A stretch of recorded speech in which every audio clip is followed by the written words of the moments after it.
नित्यं नीलाञ्जनप्रख्यं नीलवर्णसमस्रजं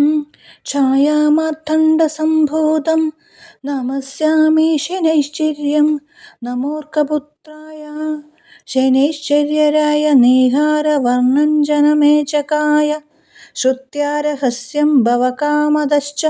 फलप्रदो मे भव सूर्यपुत्र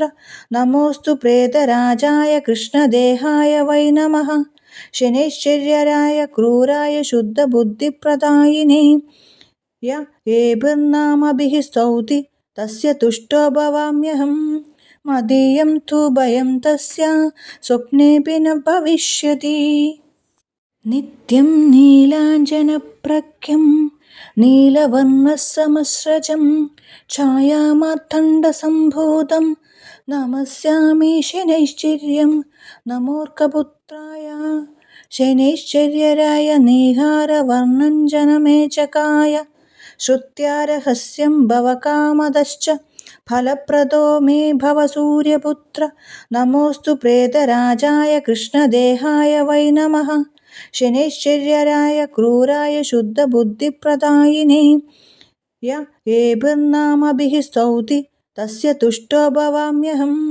मदीयं तु भयं तस्य स्वप्नेऽपि न भविष्यति। नित्यं नीलाञ्जनप्रख्यं नीलवर्णसमस्रजं छायामार्तण्डसम्भूतं नमस्यामि शनैश्चर्यं नमोऽर्कपुत्राय शनैश्चर्यराय नीहारवर्णञ्जनमेचकाय श्रुत्यारहस्यं भवकामदश्च फलप्रदो मे भव सूर्यपुत्र नमोऽस्तु प्रेतराजाय कृष्णदेहाय वै नमः शनैश्चर्यराय क्रूराय शुद्धबुद्धिप्रदायिने य एभिर्नामभिः स्तौति तस्य तुष्टो भवाम्यहम् मदीयं तु भयं तस्य नित्यं नीलाञ्जनप्रख्यं नीलवर्णसमस्रजं छायामार्तण्डसम्भूतं नमस्यामि शनैश्चर्यं नमोऽर्कपुत्राय शनैश्चर्यराय नीहारवर्णञ्जनमेचकाय श्रुत्यारहस्यं भवकामदश्च फलप्रदो मे भव सूर्यपुत्र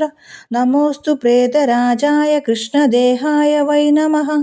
शनैश्चर्यराय क्रूराय शुद्धबुद्धिप्रदायिने य